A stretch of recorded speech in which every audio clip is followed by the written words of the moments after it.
name is Arina. Hi, I'm Josh. And this is the instructional videos for the curation stage of the DigiFolk project. Yeah, exactly. The curation stage, which means that by now you should already have talked to some cool people and gotten some raw materials, some people telling you stories, telling you about stories. If that's not the case, perfectly fine, just come back here later.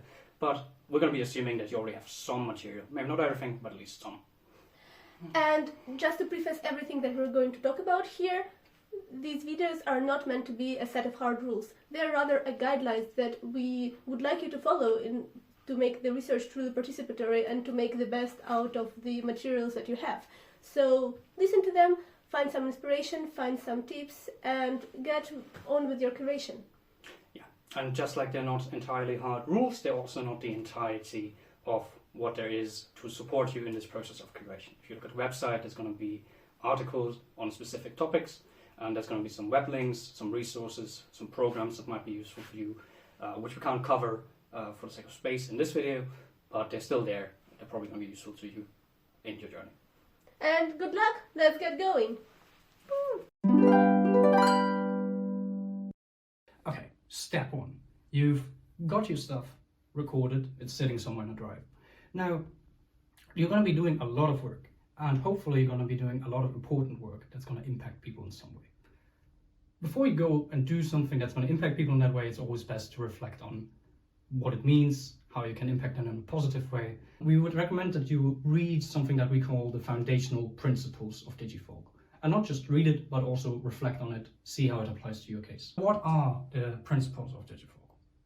Well, there's sort of 3 clusters of important things. First important thing, using mediated contact, bringing stories to different people to increase intergroup relations, to decrease negative effect, and to tell stories in a way that is accessible, authentic, and understandable. Second principle. In your stories, it will be important to have a keen eye for reducing stereotypes, but doing so in a skillful way, in a way that doesn't make people think that you are trying to change their opinion, but in a way that is genuine and in a way that is humanely accessible. Third principle, and this is very important, you're going to be working with people, and in an important sense, you're going to be working for people, for the interest of people. So that section of the principles is dedicated to thinking about how can you give back to the people you're working for and with, what are the concerns, how do I communicate well with those people, and how do I keep them in mind in a practical way, rather than a way where I say, okay, this is what we're doing. So you have your recordings, now what? Now you have to listen to them to know what the participant actually said and which questions were asked and were not asked. So take the recordings, sit down in a peaceful and calm environment and just listen to them. But while you're listening to them, make sure to note down all the things that you felt or any thoughts that might have occurred to you, because later on those notes will help not only you to brainstorm the ideas for curation, but also will be very helpful for your team. And it's very important not to lose any of this information. So you've listened to the stories and you did the timestamps. Now it's time to go back to them and transcribe them, or make sure that the transcript that you got from the interviewers is correct. You just go to the story, you listen to it, while also having the transcript somewhere where you can actually see at what is written there. And you check for even the smallest details that the participant said, or maybe the way they express themselves, phrasings, the intonation. Everything might be relevant for the later curation stages, so if you are in doubt, just note that down. And if you're not sure about how to transcribe the recordings, just refer to our website where we have very useful tips and some websites that might be helpful to you. So the following step is to do the transcripts. You might also have the transcripts already in case your interviewer did them for you, but if not, it's not a big deal. You just do them yourself using our guidelines in the document and also the technical tips we provided you with. So just make sure that all the details are there. Just check that the parts where the participant maybe made a pause or smiled or giggled. You just note that down, and later on that might help you to create the materials in a more comprehensive and holistic way. Furthermore, when checking the transcript, also check that all the details, even the smallest ones of the story, match. And to do so, it would be very useful to go to the timestamps that you did in the previous step and just check the story itself.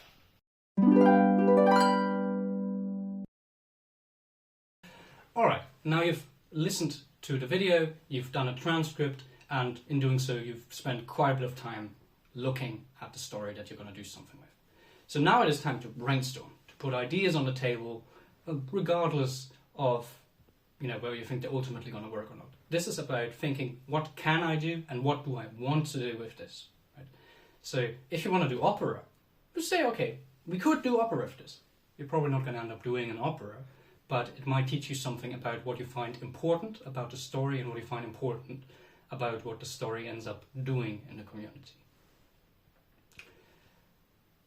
If you need inspiration, there's things on the website, and you can always look up at ways that other stories have been curated, that other organizations have done artistic products with similar stories, and we particularly recommend looking at art, looking at illustrations, printing from the culture that you are sourcing the story from, if that is a possibility. This brainstorming process is also an opportunity to turn the foundational principles into guidelines for action. So during the brainstorming, think about these three things. Think about giving back. What's going to do the most for the people I'm working with. Think about reducing stereotyping. What kind of display, what kind of curation is going to be the most likely to have a positive social effect and a cognitive value in that sense. And thirdly, what is going to make the most engaging story? Or if you're not doing a less narrative project, what is going to be the most engaging work of art in general for people in general? Because you might get into a headspace where you're very excited about learning about things, but at the end of the day, you got to engage people who haven't known about a project, who weren't there for the process. So whatever you make has to be intrinsically engaging.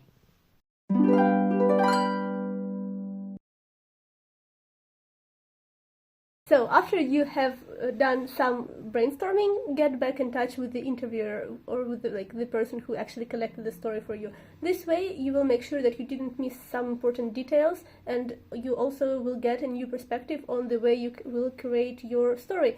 And we really advise you to discuss your questions, anything that you noted down while listening to the story, to discuss with them your ideas, to see if they have any ideas that might be interesting to implement. And in general, just have an open dialogue with them. And in case there was not a separate person who collected the story, but you yourself did it, just take a moment for self-reflection to see if you might have missed something, and if there's something you could add to your brainstorm.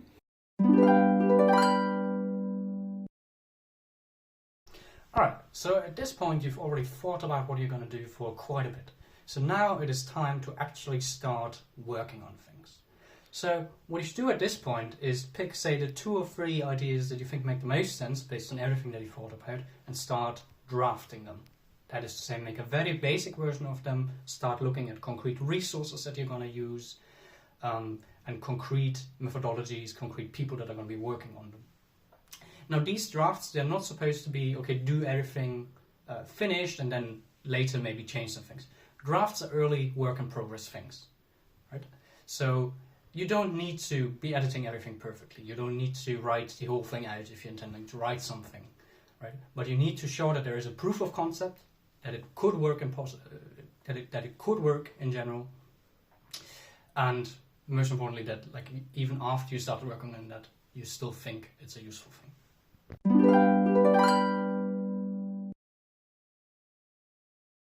Why is it so important that the drafts are work in progress? Well, because you're not the only person who's in this boat, so to say, because at this point you got to go back to the people you got the stories from and show them some of the drafts and say, hey, how do you feel about this? Do you feel this is representing you well? do you like this? You know, it's not just always about serious representation stuff. It's also just about like giving people something they actually enjoy back. And then I'm like, oh, this is a bit weird to me. I like this element. Maybe could you change kind of like the visual style, because I find this is a bit wrong, right? So, for example, it might be that you went for a more cartoony style and they think, oh, it's a bit too childish. We don't want this to be childish. For example, there's many things that might come up. Just go in with an open mind and like listen to what the people have to say. Don't go in with a checklist, but help them to express their opinion on the thing. So, you have all the drafts now, you have the comments and the feedback from the community, and you want to start curating. Just pick the option that received the most positive feedback and go with it. You just want to do the curating process, making use of all the resources that we provided on the website, and of your creativity and your resources as well. So, yes, just go for it. Good luck. So, you have the curated story right now. What do you do with it? I mean, it's not final until you show it to the community again and receive their feedback. Maybe they don't really like the outcome, and that's okay. That is your job to deal with, and that you should embrace with the open mind. Because what's really important is giving back to the community, and you cannot give back to the community if they do not support the end product.